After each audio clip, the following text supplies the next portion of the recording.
முருங்கைக்காய் வச்சு காரக்குழம்பு எப்படி பண்ணுறதுன்னு பார்ப்போம் இன்றைக்கி. இதுக்கு தேவையான பொருட்கள் ஒரு 3 முருங்கைக்காய், ஃப்ரெஷ்ஷான முருங்கைக்காவை இந்த சைஸில் கட் பண்ணி வச்சுக்கோங்க. ஒரு நெல்லிக்காய் சைஸ் புளியை வந்து தண்ணியில் கரைச்சி வச்சுக்கோங்க. ஒரு 1/4 மூடி தேங்காய் வந்து மிக்சியில் வந்து நல்லா நையாக அரைச்சி வச்சுக்கோங்க.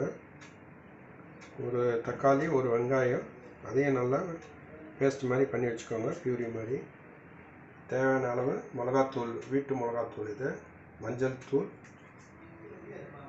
உப்பு, தாளிக்கிறதுக்கு கொஞ்சம் கடுகு, வெந்தயம், ஒரு வெங்காயம் பொடியாக கட் பண்ணது, கொஞ்சமாக கருவேப்பிலை, ஒரு மீடியம் சைஸ் தக்காளி, இதையும் கட் பண்ணி போட்டுக்கலாம். இப்போ இந்த குழம்பு எப்படி பண்ணுறதுன்னு பார்ப்போம். ஒரு மீடியம் சைஸ் கடாயில் வந்து கொஞ்சமாக நல்லெண்ணெய் எடுத்துக்கோங்க. நல்லெண்ணெயில் செஞ்சிங்கன்னா காரக்குழம்பெல்லாம் நல்லா டேஸ்ட்டாக இருக்கும். எண்ணெய் சூடாகிடுச்சு. இப்போ கடுகு, வெந்தயம் சேர்த்துக்கலாம்.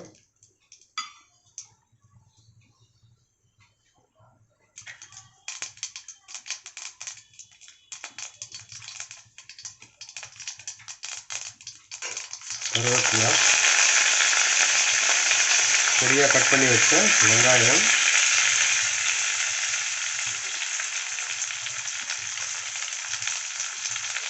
பொடியாக கட் பண்ணி வச்ச தக்காளி, கொஞ்சமாக கல் உப்பு,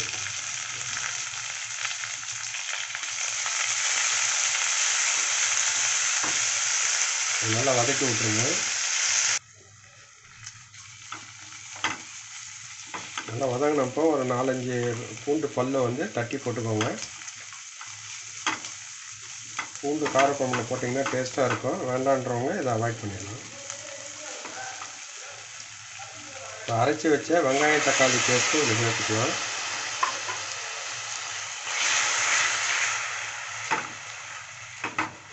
அதே நல்லா பச்சை வாசனை போகிற அளவுக்கு நல்லா வதக்கிடுங்க. 3 டீஸ்பூனு மிளகாத்தூள் சேர்த்துக்கோங்க. இதுலேயே தனியாத்தூளும் இருக்குது, வீட்டு மிளகாத்தூள். இது கொஞ்சமாக மஞ்சள்,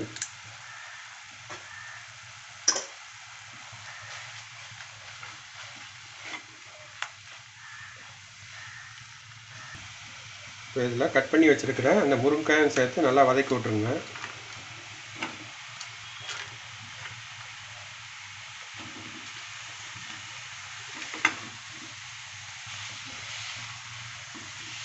முருங்கைக்கீரை, முருங்கைக்காயிலெல்லாம் நல்லா சக்தி இருக்குது. வயிற்று பிரச்சனை, எல்லாம் ஜீரணம் செய்யுது, எல்லாத்தையுமே அது சரி பண்ணும். வாரத்தில் ஒரு நாள் முருங்கைக்கீரை தவறாமல் சாப்பிடுங்க. மிக்ஸி கழுவின தண்ணியை அதில் சேர்த்துக்கலாம். முருங்கை நல்லா வேகும். காய் முழுகிற அளவுக்கு கொஞ்சம் தண்ணி ஊற்றிக்கோங்க.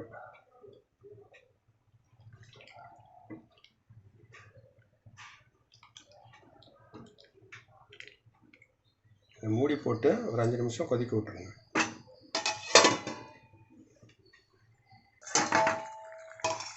நல்லா முருங்கை நல்லா வெந்துருச்சு. இப்போ அந்த கரைச்சி வச்ச புளி தண்ணியை அதையும் சேர்த்துடலாம். புளி தண்ணியும் கொஞ்சம் அந்த பச்சை வாசனை போகிற அளவுக்கு அதையும் நல்லா வேக விட்டுருங்க. இப்போ இந்த அரைச்சி வச்ச தேங்காய் விழுதை சேர்த்துடலாம்.